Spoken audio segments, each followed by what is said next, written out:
जेमसी अनि न्यानो अभिवादन। वेल, आजको दिन हामी जेनेसिस 3:19 लाई हेर्नेछौँ, जहाँनिर यसरी लेखेको छ, you are made out of dust and you shall return to dust. तिमीहरू माटोले बनेको, माटोमा नि तिमीहरू जानेछौ भनेको छ।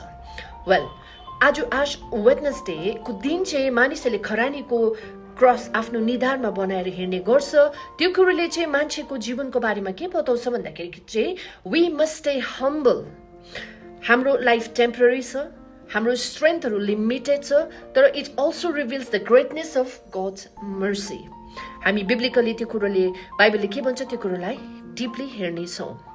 In today's world people are proud of money, power, position, उहाँहरूको सुन्दरतालाई लिएर घमण्ड गर्ने कुराहरू। अनि जब मानिस उन्नति गर्दै जान्छ झन् भयङ्कर घमण्डी भएर जान्छ नि त है।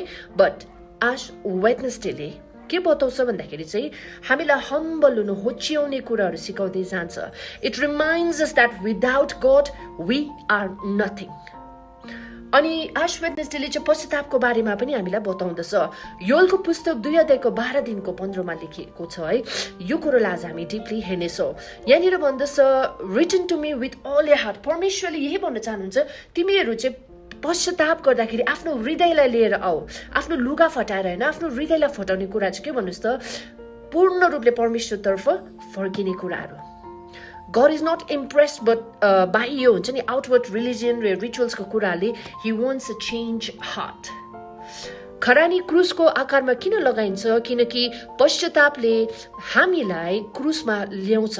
क्रुसले के सम्झाउँछ भन्नुहोस् त, पाप चाहिँ एकदमै गम्भीर छ, द सिरियसनेस अफ सिन। तर कृपा अझै ठुलो छ, बिकज येशू ख्रीष्ट क्रुसमा टाँगिनु भयो तपाईँ र मेरो निम्ति। God bless you all, amen.